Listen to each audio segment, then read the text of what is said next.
सैयदना नबीना शफीना हबीबना मौलाना मोहम्मद सल्लल्लाहु अलैहि वसल्लम। वक्त बहुत हो गया है, इसलिए एक बहुत लंबी चौड़ी तकरीर का न मूड है न मौका है। और ये डंडे ने पहले ही जुदाई बर्दाश्त कर ली है। अब जितनी देर मैं थामे रहूंगा तकरीर होती रहेगी। ये हमारे सुफियान साहब वगैरह की तो तरक्की सही स्टाइल है। हम लोग तो आइसक्रीम ही कभी कभी इस तरह खाते हैं।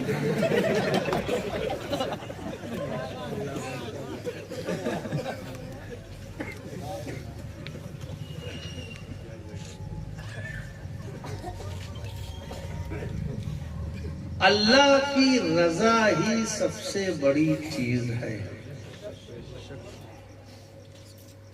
सबसे बड़ी चीज क्या है? सबसे बड़ा इनाम, मनसब, बड़ी चीज, इम्पोर्टेंट अल्लाह की रजा है।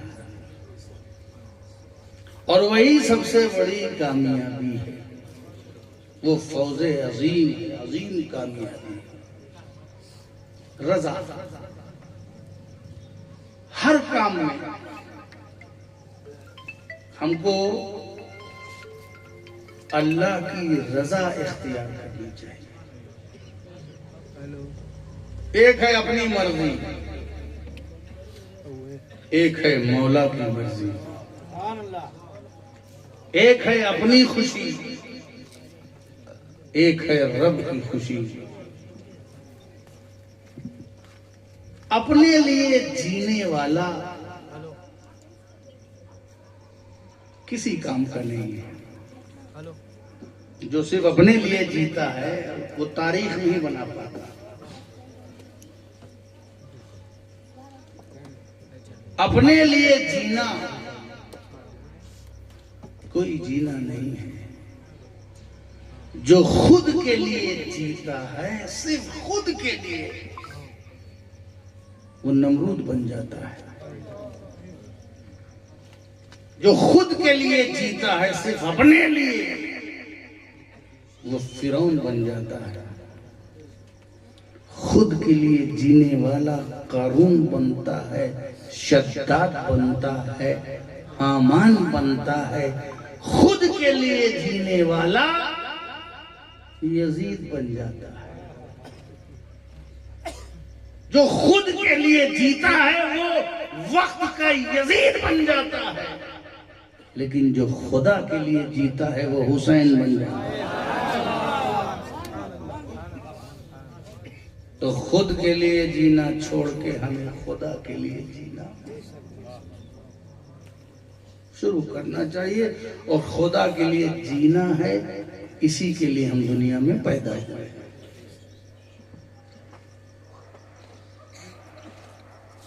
अपनी मर्जी, हर जगह हम अपनी मर्जी चलाने की कोशिश करते हैं। मेरी मर्जी है ना, नाच रहे हैं, उल्मा टोक रहे हैं, मेरी मर्जी, नंगे घूम रहे हैं, मेरी मर्जी, फवाहिशात और मुनकरात की जिंदगी इख्तियार कर रहे हैं, मेरी मर्जी। पड़ोसी मुल्क में तो एक नारा आया था, मेरा जिस्म मेरी मर्जी। मेरी मर्जी, मेरी अनानियत, अपने आप को, ये मेरी मर्जी, मेरी मर्जी, ये मेरी से तो मैं बहुत परेशान हूं। ये दुनिया जो है अजीब हो गई। मैं मेरी मर्जी, मेरे बच्चे, मेरी फैमिली, मेरा परिवार, छोटा परिवार, सुखी परिवार, हम दो, हमारे दो, मेरे बच्चे, मेरी बीवी, मेरी वाइफ, मेरी लाइफ। यार कोई मेरी नहीं। ये जो दुनियादार होते हैं वो मेरी मेरी करते हैं, और जो महबूब परवरदिगार होते हैं वो मेरी मेरी नहीं करते, सब तू ही तू है। अपने लिए क्या जीना, सिर्फ अपने लिए जीना। ये जो लोग मेरी मेरी करते हैं, जरा इनसे पूछो। चलिए मैं आपसे पूछता हूँ, चाहे करते हो चाहे ना करते हो, इसमें कौन है जो अपनी मर्जी से पैदा हुआ है?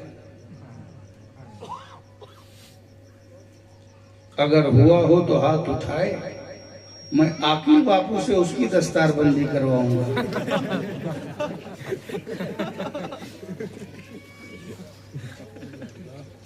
है ना? नहीं ना, आप अपनी मर्जी से नहीं पैदा हुए ना, और कोई नहीं है जो अपनी मर्जी से मरेगा। अगर मर्जी से मरता तो इतने बड़े बड़े हॉस्पिटल, ये हार्ट हॉस्पिटल है, ये किडनी का स्पेशल है, ये लीवर का है, ये आंतों का है, ये कान का है, ये नाक का है, एक एक पार्ट का एक एक हॉस्पिटल बन गया। नाक हॉस्पिटल, कान हॉस्पिटल, मुंह हॉस्पिटल, आंख हॉस्पिटल, आई हॉस्पिटल, पैर हॉस्पिटल, हाथ हॉस्पिटल। अल्लाह अकबर। मगर जान बचाने पे लगे हुए सारे हॉस्पिटल क्या करते हैं? हेल्थ केयर, जान बचा रहे हैं। जान बचाने गया एक डॉक्टर ऑपरेशन रूम में, थिएटर में, चाकू छुरी निकाला, आला सब निकाला, मरीज को लेटाया चीरने के लिए कि अभी हार्ट को बदलूं, उसको खुद ही अटैक आ गया और मर गया। पता चला मरीज लेटा है, डॉक्टर चल दिया। किसी के हाथ में नहीं, कोई अपनी मर्जी से मरेगा नहीं। वो गया था जान बचाने, नहीं मालूम किसी को कि ये हॉस्पिटल जान बचाने के लिए नहीं होते, हकीम जान बचाने के लिए नहीं होते, डॉक्टर जान बचाने के लिए नहीं होते, ये फिटनेस के लिए होते हैं। कोई कहेगा हम जान बचाते हैं, अरे कोई जान नहीं बचाएगा। जान लेने वाला आ जाएगा तो बचाने वाला चल देगा। सब फिटनेस, इलाज आप इसलिए करिए ताकि फिट रहिए, क्योंकि फिटनेस आपके हाथ में है कि 5 रोटी खाओ कि 2 रोटी खाओ, या खा खा के बापू की तरह बन जाओ, या फिर मेरी तरह बन जाओ, या ऐसे। ये आपके हाथ में है। Fitness in your hand. Fitness आपके हाथ में है। मौत का इलाज आपके हाथ में नहीं है, तो कोई अपनी मर्जी से मरेगा नहीं, है ना? अपने मर्जी से कोई नहीं मरेगा। सब जान बचाने की कोशिश करते हैं। तो हम पैदा भी हुए तो अपनी मर्जी से नहीं हुए, और हम मरेंगे भी तो अपनी मर्जी से नहीं। तो ना हमारी शुरुआत में हमारी मर्जी, और ना हमारे इख्तिताम में हमारी मर्जी है। स्टार्टिंग में भी हमारी मर्जी नहीं, और एंडिंग में भी हमारी मर्जी नहीं। तो क्यों नहीं हम ये सोचते कि ऐ अल्लाह, जब हमारा आगाज भी हमारी मर्जी से नहीं है और हमारा अंजाम भी हमारी मर्जी से नहीं है, तो ये जो बीच में 60, 65, 70 साल है, आज से इसको भी मैं तेरी मर्जी से गुजारूंगा। इसको भी तेरी मर्जी से गुजारूंगा। ये 65 साल, ये 70 साल, ये तेरी मर्जी के मुताबिक। फसाद यहीं पर है कि इस 65-70 साल को हम अपनी मर्जी से गुजार रहे हैं। यही है सारी बुराइयों की जड़। जब अंजाम और आगाज हमारी मर्जी का नहीं है, तो हमें बीच की लाइफ भी अपने मौला की रजा के मुताबिक गुजारना चाहिए, ताकि फिर पूरी जिंदगी इबादत बन जाएगी। इबादत कहते किसको? इबादत की परिभाषा क्या है? इबादत की डिफिनेशन क्या है? क्या इबादत है? जब हम सिर्फ इबादत के लिए बने हैं ये उलमा भी बताते हैं कुरान की रोशनी में कि इबादत के लिए बनाया गया है।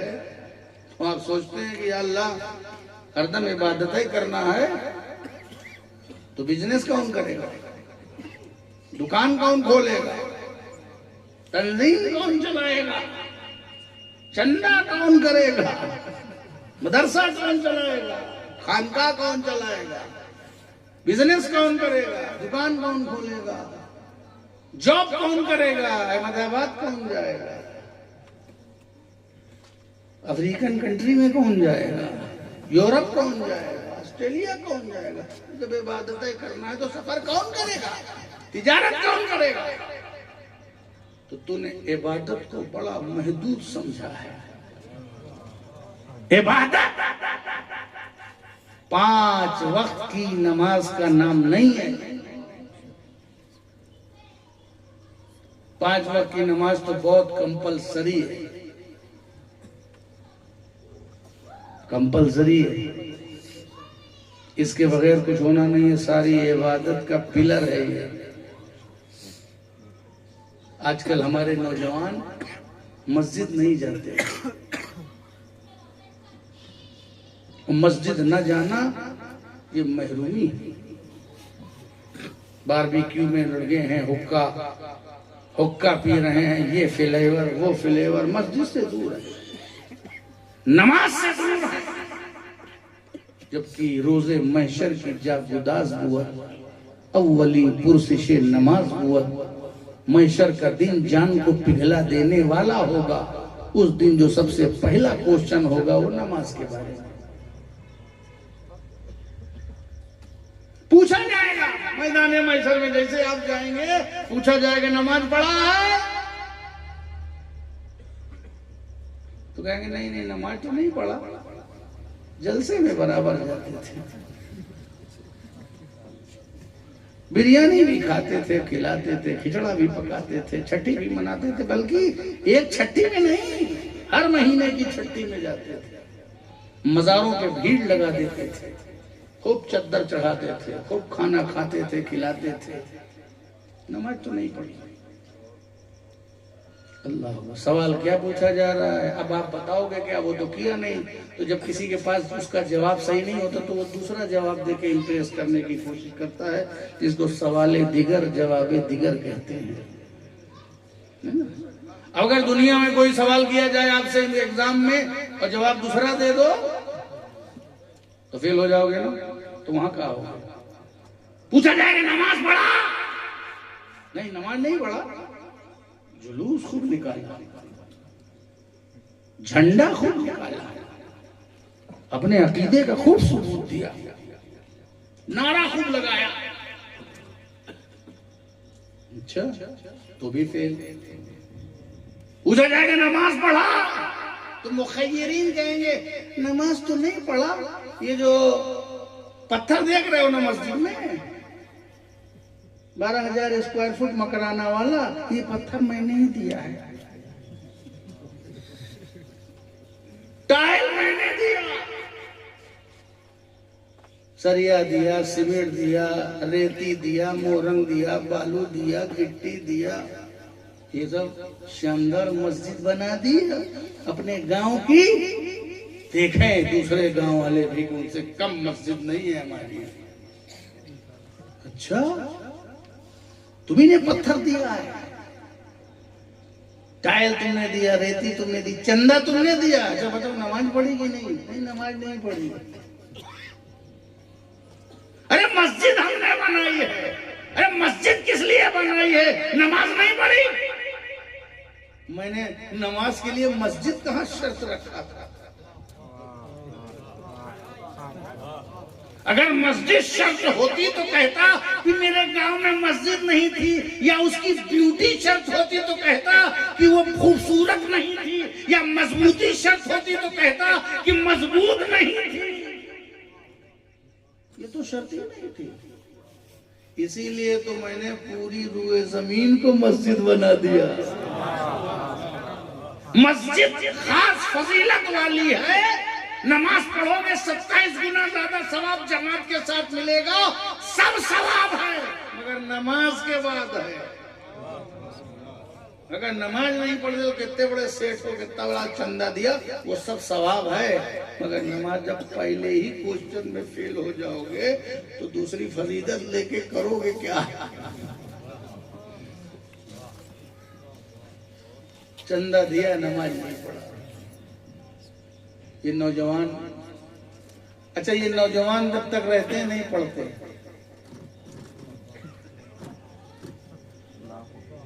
जब तक ये नौजवान रहते हैं नहीं पढ़ते, लेकिन जैसे जैसे उम्र बढ़ती है अब बूढ़े होने लगते हैं, अब ज़ईफी का शिकार हैं, अब मस्जिद याद आ रही है। जब बुढ़ाए गए तो सुधर गए, बूढ़े हो गए तो दीनदार हो गए। अरे बुढ़ापे की दीनदारी भी बूढ़ी है, बुढ़ापे की तौबा भी बूढ़ी, बुढ़ापे की नमाज भी बूढ़ी। इबादत तो जवानी की इबादत है। मुत्तकी बुढ़ापे में बनना बड़ा मुश्किल है। मुत्तकी जब गुनाहों के चांसेस भी हो और गुनाहों की ताकत भी हो, पावर हो, उस वक्त बचोगे तब मुत्तकी होगे। जब ताकत हो, गुनाह के चांसेस हो, डिमांड हो,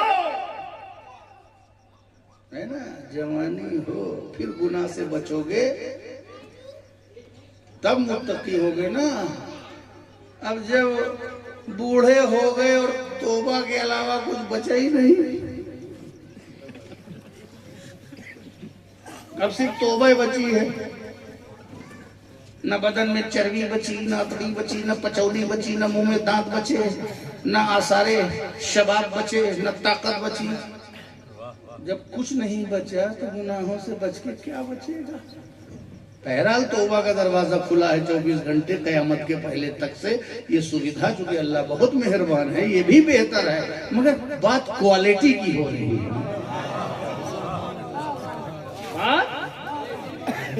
सादी अलैहिर्रहमान ने बहुत प्यारी बात कही, ये पूरी नहीं दोहरा सकता क्योंकि शर्म हया भी दामनगीर है। उलमा इकराम जानते हैं, उन्होंने गुलिस्तान में एक बात कही है कि अगर बूढ़ी तवाइफ गुनाहों से तौबा कर ले तो अब उसकी क्या तौबा। एक 90 साल की बूढ़ी जिस्म फरोशी करने वाली अगर तौबा कर ले कि आज के बाद मैं अपने जिस्म को फवाहिशात और मुनकरात के लिए इस्तेमाल नहीं करूंगी, तो इस तौबा की क्या क्वालिटी है? अबे 90 साल की पूछेगा कौन? सब झुर्रियां लटक गई, शबाब खत्म है, रौनक खत्म है, चेहरा खत्म है, अब तो कॉस्मेटिक्स भी कुछ नहीं कर सकती। जवानी में तो बहुत कुछ ब्यूटी पार्लर से काम चला लिया था। एक साहब ने कहा, हजरत मैंने अपनी बीवी को 7 दिन के बाद देखा कि मेरी बीवी है। हमने कहा, भाई तू था कहाँ? कहा मैं साथी में था। हमने कहा साथ में थे तभी नहीं देखा। भाई क्या कर रहे थे? नकाब ओढ़े थे, हिजाब तेरे चेहरे पे पड़ा था, आकार नहीं। जब सारी रस्में खत्म हो गई हजरत शादी ब्याह से, जब उसने मुंह धुला तो पता चला ये मेरी बीवी है। अब कुछ जो कुछ था वो ब्यूटी पार्लर का था।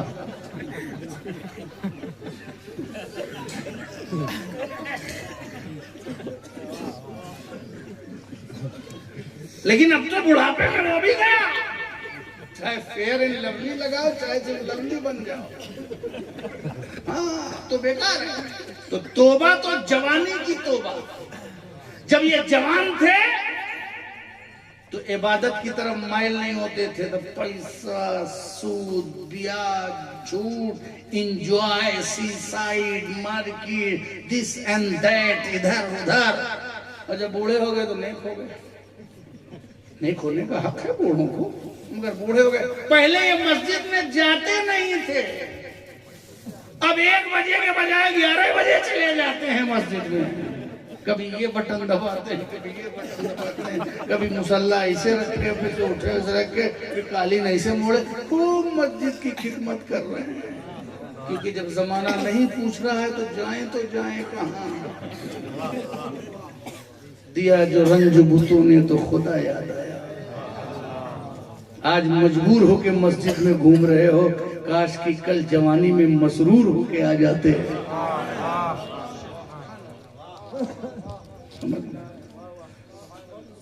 तो इबादत जो है ये सिर्फ मस्जिद में ही जाने का नाम नहीं है, मगर ये जरूरी है। नमाज है, नमाज मोमिन की मेराज है, नमाज इफ्तिखार बंदगी है, नमाज दीन का सुतून है।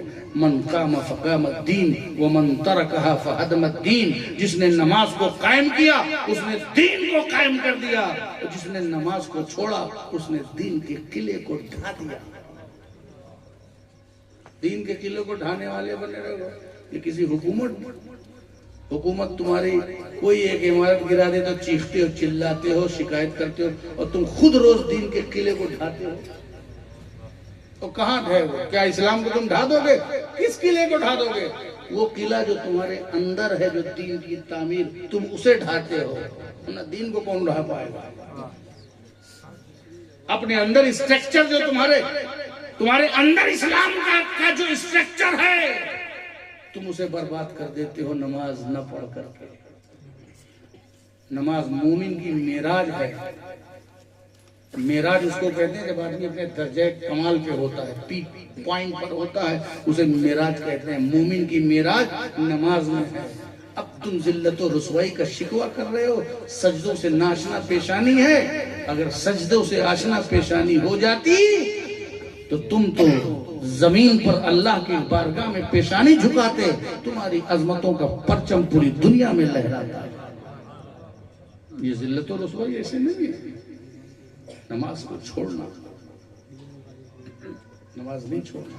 मेरे नौजवानों, ये आलिम दीन बने हैं, ये तुम्हें बताएंगे, ये इसलिए बताने आए हैं। अभी हम लोग बात कर रहे थे, हम वो बता रहे हैं तो तुम्हें चाहिए नहीं, हम वो बता रहे हैं इन्हें नहीं चाहिए। मैं हजरत मैंने एक तजर्बा नजर किया। जब मैं वहां से आया बगदाद से, और घर में बैठा था, बाहर बैठा था, एक साहब आए, कहा मुर्गी गायब हो गई है, ताबीज लिख दीजिए।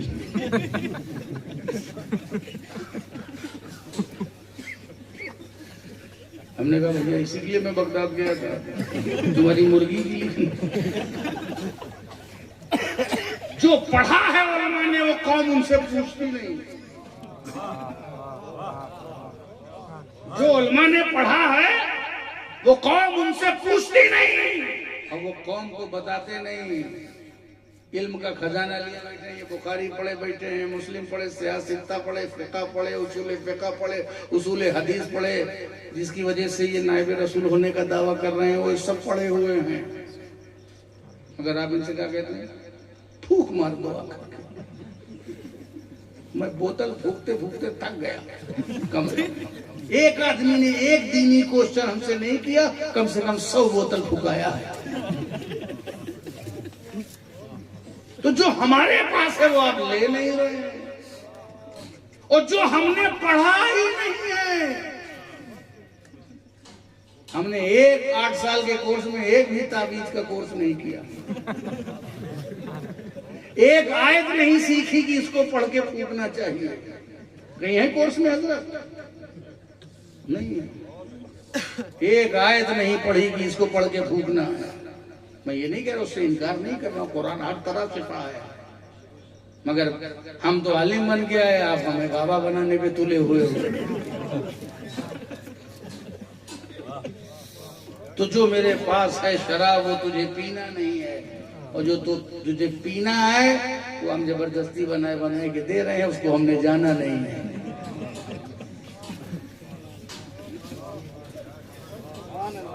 है कि नहीं? किसी ने कभी किसी से पूछा, अरे हम फातिहा करने के लिए, हम सिर्फ मुर्दा बख्शने के लिए, हमारा ताल्लुक मुर्दों से है, जिंदों से हमारा कोई ताल्लुक ही नहीं है।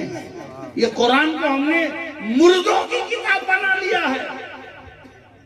कुरान कब्रिस्तान के लिए नाजिल हुई है क्या? दूसरे मुल्क पढ़ दीजिए, यासीन पढ़ दीजिए, ये पढ़ दीजिए, मुर्दा बख्शो। अबे मुर्दा तो चला गया, मुर्दा उसका क्या रोल इस दुनिया में? जिंदगी किताबे हिदायत तो उसके लिए है जिसको जिंदगी में अभी कुछ चलना है।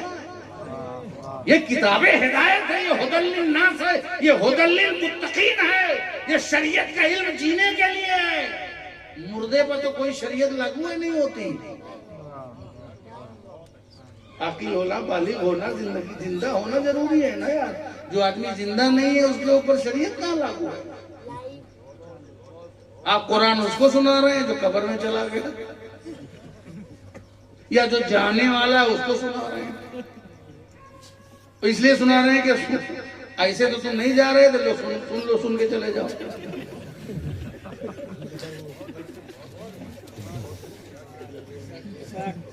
इतनी देर से अटके हुए जा नहीं रहे, लो सुन के चले जाओ।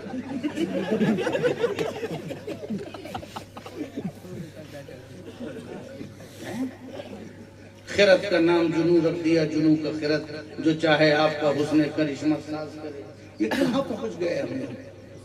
ये दीन की असल रूह को हमने छोड़ दिया। अल्लाह की रजा भूल गए कि अल्लाह की रजा किसमें है। हमने जो तरतीब दे दिया दीन के तमाम मामलात को, रसूम को, उसको हमने दीन समझ लिया है। दीन वो नहीं है जिसके स्ट्रक्चर को हमने तैयार किया है। दीन वो है जो अल्लाह और उसके रसूल ने बताया है। मगर हम कंफर्ट जोन में हैं, जो हमें कंफर्ट लग रहा है हम उसको दीन कह रहे हैं। जिसमें हमें मजा आ रही है, नोट आ रहा है, पैसा आ रहा है, अच्छा लग रहा है, सेलिब्रेशन है, ये जलसे जुलूस ये मंजिल नहीं है। ये जलसे जुलूस ये मंजिल नहीं है। यहाँ उलमा तकरीर करते हैं ताकि पता चले, मालूमात हो। मालूमात के बाद अगर अमल नहीं है तो इससे कोई फायदा होने वाला नहीं है। हमने इसको मंजिल समझ लिया। आपने सोचा सुन के हमको मिल जाएगी जन्नत, हमने समझा पढ़ के मिल जाएगी। न सुन के मिलेगी न पढ़ के मिलेगी, बल्कि कर के मिलेगी। समझ गए आप? एक उलमाए किराम तशरीफ फरमाए, मैं इनसे इन्हीं के फैज लेते हुए मैं बताता हूँ। दारुल उलूम में पढ़ रहे हैं, बड़ा नाम उनका, 1 नंबर पे फारिग हुए 1000 बच्चों में से 1 नंबर पे फारिग हुए। नंबर 1 पे फारिग, नाम है पहले नंबर पे फारिग। ये फिक़ा, अरे इसमें भी 100 नंबर, हदीस में भी 100 नंबर, बुखारी में भी 100 नंबर, इब्न माजा में भी 100 नंबर, मुस्लिम में भी 100 नंबर, तिरमिज़ी में भी 100 नंबर, मुअत्ता में भी 100 नंबर, मुस्लिम में भी 100 नंबर, सारी किताब 100 नंबर। एक साहब बेचारे उन जहन सूफी साहब 33 नंबर सब में लाए, बस पास हो गए। पास हो गए। 33 नंबर होना चाहिए ना पास होने के। 33 नंबर, जरा भी एक विकेट आउट हो जाती तो बाउंड्री के पार। तो 33 नंबर लाए सूफी साहब बेचारे। एक साहब 1 नंबर पे फारिग हुए, लेकिन जो 33 नंबर लाया है उसने हदीस पे अमल किया। उसने अमल किया, कुरान पे अमल किया, तब जो कुछ पढ़ा उस पर अमल किया। नंबर तो ज्यादा नहीं ला सका, नंबर तो 1 नंबर पे फारिग होने वाला, वो उसी में अकड़ गया कि मैं तो बड़ा काबिल हूँ, बहुत बड़ा आलिम हूँ, बहुत बड़ा मुफ्ती हूँ, और मैं ये हूँ, मैं हूँ, अमल कुछ किया ही नहीं। अब बताओ मैदान महशर में वो रिजल्ट लेके जाएगा, मैं 100 नंबर पे फारिग हुआ, और ये अमल लेकर के जाएगा कि मैं फारिग तो नहीं हुआ हूँ नंबर लेके, मगर जो कुछ पढ़ा है उस पर अमल किया है। अब बताओ जन्नत के दरवाजे पे कौन दस्तक देगा? इल्म वाला या अमल वाला? अमल से जिंदगी बनती है, जन्नत भी जहन्नम भी। ये खाकी अपनी फितरत में न नूरी है न नारी है। तुम बाय नेचर जन्नती जहन्नमी नहीं हो, अपने कर्म और अपने अमल से हो। समझ गए? तो हमने जिस चीजों को हमने आर्टिफिशियल दुनिया तैयार कर ली है दीन की, आर्टिफिशियल, जैसे खूबसूरत खूबसूरत पेड़ आते हैं ना, ग्रीन चमकते हुए, असली से ज्यादा ग्रीन दिखाई पड़ते हैं, मगर उसको हम शजर नहीं कह सकते, उसे दरख्त नहीं कह सकते। लुकिंग में दिखते हैं एकदम दरख्त की तरह, फूल वैसे ही खिले हुए हैं, पत्तियां वैसे ही हैं, ऐसा लग रहा है कि एकदम रियल है, रियल की तरह दिखते हैं बट रियल नहीं है। क्यों? क्योंकि उसकी जड़ें जमीन के नीचे नहीं है, उसकी जड़ें जमीन के नीचे नहीं है, आर्टिफिशियल है। ऐसे ही चाहे हम हो, चाहे तुम हो, चाहे ऊपर वाले बैठे वाले हो, चाहे नीचे वाले हो, सब आर्टिफिशियल हो जाएंगे अगर उनकी जड़ें नीचे से नहीं हैं, ग्राउंड से अगर वो मोमिन नहीं है, असल में अगर वो मोमिन नहीं है, अस्लुहा साबिकुन व फरउहा फिस समा, अगर ऐसा उनका शजरा नहीं है तो फिर वो शजर नहीं है।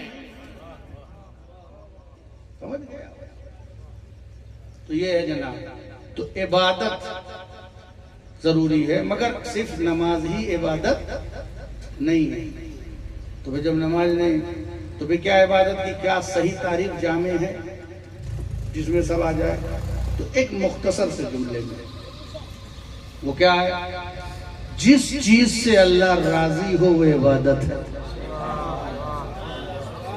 जिस चीज से अल्लाह राजी हो वो इबादत। अब किस चीज से अल्लाह राजी है, तफसीलात आपको हदीसों से मालूम हो गई, लेकिन और भी पता लगाने के लिए किस चीज से अल्लाह राजी है कैसे पता लगाओगे? आज की दुनिया में किसी मुफ्ती से मत पूछो, किसी पीर से पूछने की जरूरत नहीं है, अपने ज़मीर और अंतरात्मा से पूछो, अपने दिल से पूछो। तुम्हारा कल्ब मुफ्ती है, मुफ्ती ज़मीरुद्दीन से पूछो।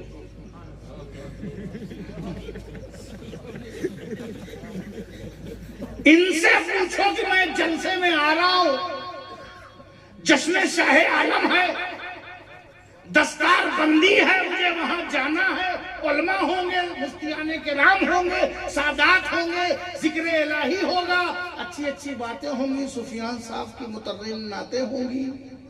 क्या इस बात से अल्लाह राजी है मुझे जाना चाहिए? कोई रॉकेट साइंस नहीं है। दिल कहेगा हाँ बिल्कुल बिल्कुल जाओ, वहां नेक बात होगी, अच्छी बात होगी, बुराई थोड़ी होगी, नाच गाना थोड़ी होगा, अच्छी बात होगी, बिल्कुल जाओ, अल्लाह राजी। तुम्हारा दिल कहेगा कि हाँ अल्लाह इससे राजी होगा, तो तुम्हारा यहाँ आना बैठना सुनना सुनाना ये सब इबादत हो जाए। जिस चीज से अल्लाह राजी हो वो इबादत है। अगर वाकई नमाज से राजी ना हो तो देखने में तो नमाज है मगर राजी नहीं होगा। रसूल से पहले कोई कुर्बानी कर लेगा, ला तुक़द्दिमू बैना यदैहिल्लाहि व रसूलिही, अल्लाह राजी नहीं होगा। कुर्बानी नेकी तो है मगर अल्लाह राजी नहीं होगा। जिस चीज से अल्लाह राजी हो वो इबादत है, वो तुम्हें नजर आ जाएगा अपने। और किस चीज से अल्लाह नाराज है ये भी अपने दिल से पूछ लेना। मुझे जाना है, जुआ खाना है, वहां शराब खाना है, बियर बार है, पीना है, पिलाना है, मजा करना है, क्या इससे अल्लाह राजी होगा? बड़ा से बड़ा गुनहगार होगा, उसकी अंतरात्मा कहेगी नहीं इससे अल्लाह राजी नहीं होगा। तो जब ये समझ में आए कि अल्लाह इससे नाराज है उससे रुक जाना, और ये समझ में आए कि अल्लाह इससे राजी है उसको करना, यही इबादत है। रिज़वानुम मिनल्लाहि अकबर ज़ालिका हुवल फौज़ुल अज़ीम। अल्लाह की रज़ा सबसे बड़ी चीज है। लेकिन अल्लाह की रज़ा के लिए है ना सब कुछ।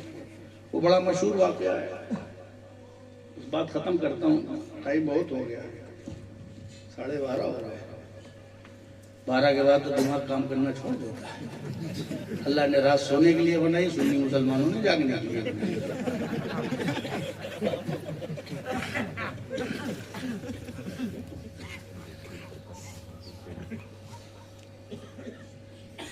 क्या कह रहा है?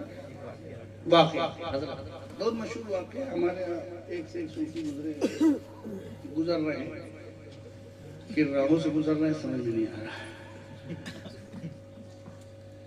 उनसे कहोगे नमाज पढ़ा?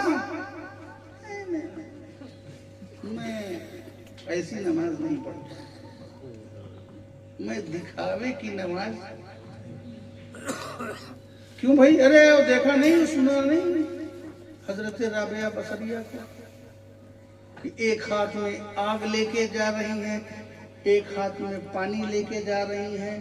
उस आलम में पूछा जा रहा है कि आप जो है ये क्या करने जा रही हैं, ये वारुस्तगी के आलम में ये क्या करने जा रही हैं? राबिया बसरिया ने कहा कि मैं आग से जन्नत को जला दूंगी और पानी से जहन्नम को बुझा दूंगी।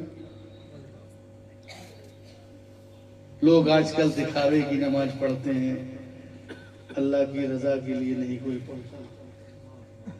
अच्छा, तो राबिया बसरी के घर से रास्ता निकालना है नमाज न पढ़ने वालों। अब हम राबिया बसरिया की क्लास में जा रहे हैं। मैंने कहा ये बताओ, राबिया बसरी की मजाल है जो जन्नत को जला दे? यही से शुरू हो गया। राबिया बसरिया की मजाल है जो तमाम आमाल का इनाम हो उसे राबिया बसरी जला सकती है। अरे जो फातिमा जहरा जहां की सरदार हो, हसन हुसैन जिस जन्नत के सरदार हो, उसे राबिया जला सकती हैं? राबिया में है हिम्मत? चले आए 4 दिन से बताने वाले। और राबिया बसरिया उस जहन्नम को बुझा सकती है जो नमरूद और शद्दाद और हामान और यजीद का ठिकाना हो।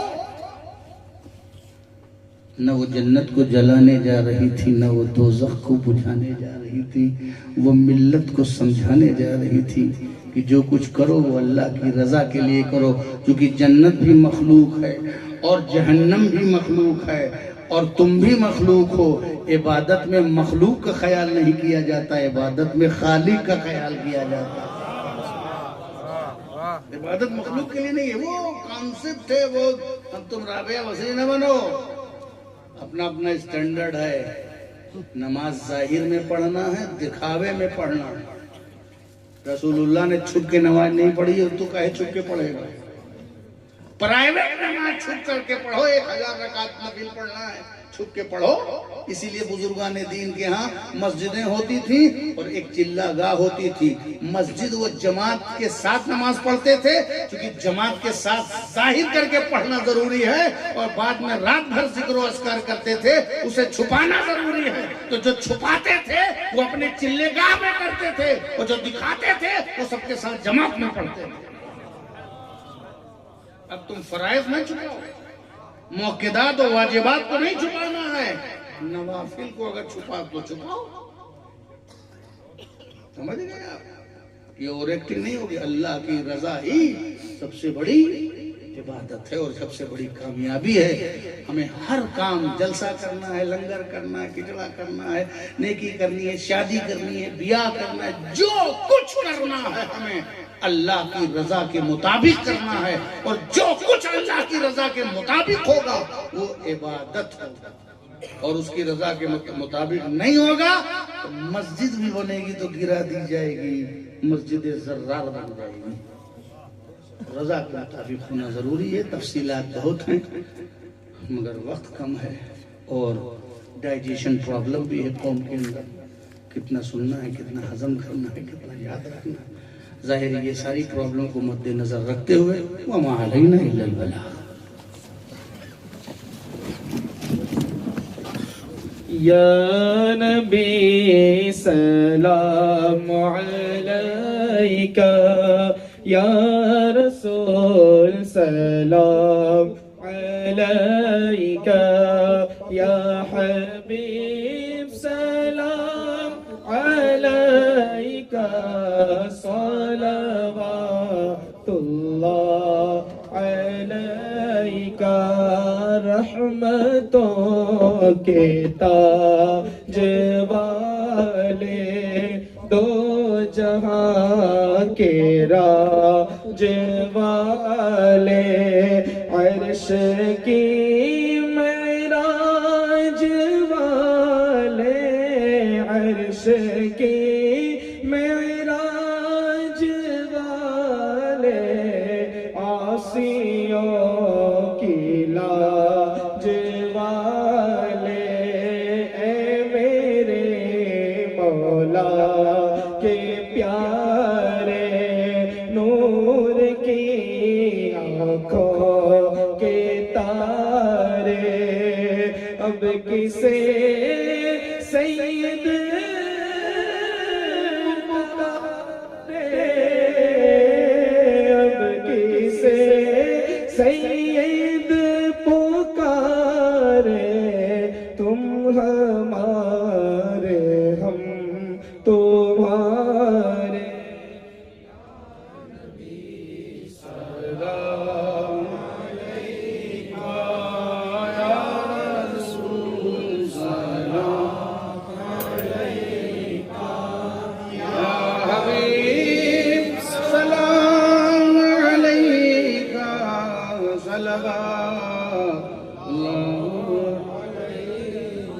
सलावत वस्सलामु अलैका या रसूलल्लाह, अस्सलातु वस्सलामु अलैका या हबीबल्लाह, अस्सलातु वस्सलामु अलैका या नबीयल्लाह व अला आलिका व अस्हाबिका या शफीअना यौमल जज़ा। अल्लाहुम्मा सल्लि अला सय्यिदिना व मौलाना मुहम्मदिन व अला आलि मुहम्मदिन सलातन तुनज्जिना बिहा मिन जमील अहवालि वल आफात व तग़दिलना बिहा मिन जमील हाजात व तुतahhiruna बिहा मिन जमील सय्यिआत व तरफ़उना बिहा इंदका अला दरजात व तुबल्लिगुना बिहा अक़सल गायात मिन जमील खैरात फिल हयात व बअदल ममात इन्नका अला कुल्लि शैइन क़दीर। मलिका बादशाह करीम कारसाज़ा बंदा नवाज़ा बेनियाज़ा परवरदिगारा, जो कुछ भी हम सबसे हो सका तेरी बारगाह में, तेरे महबूब की बारगाह में, तेरे महबूब के महबूबीन की बारगाह में खिराज अक़ीदत व मोहब्बत पेश किया। मौला अपने फज़ल व करम सबसे कबूल फरमा। पेश करने में, बयान करने में, सुनने में, सुनाने में, उठने में, बैठने में कोई लफ्ज़िश, कोई बेअदबी, कोई खता हो गई हो मौला अपनी रहीमी व करीमी के सदक़े मुझसे माफ़ फरमा। हम सब की शिरकत को कबूल फरमा। जिसने इस महफिल ज़िक्र व फ़िक्र को सजाया है, संवारा है, मुनक़्क़िद किया है मौला, उसकी ज़िंदगी में, कारोबार में, घरबार में, इल्म में, उम्र में बरकतें अता फरमा। तमाम आफात व बलियात अर्दी व समावी से महफूज फरमा। दिन दूनी रात चौगनी तरक्की अता फरमा। नस्ल दर नस्ल बरकतें अता फरमा। जो लोग इस महफिल में शरीक हैं, दूर नज़दीक से, औरत मर्द बच्चे बूढ़े, सबकी शिरकत को कबूल फरमा।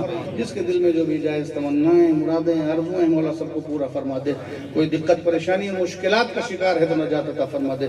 जिस मौके और जिस मुनासिबत से इस महफिल का क़याम किया गया मौला, उसमें बरकतें और रहमतें और सआदतें, कबूलियतें अता फरमा। मौलाना के इल्म में, अमल में बरकतें अता फरमा। इनसे दीन का काम खूब से खूब कर ले मौला। खुलूस और इखलास के साथ दीन का की खिदमत करने की तौफीक अता फरमा।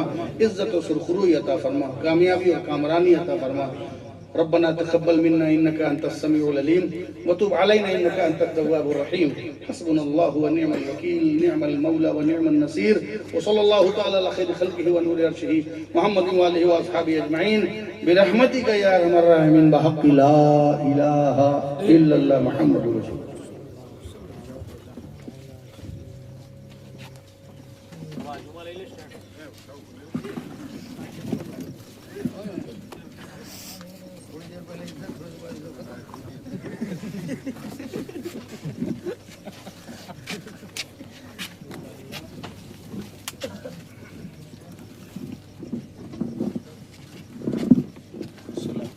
अस्सलामु अलैकुम।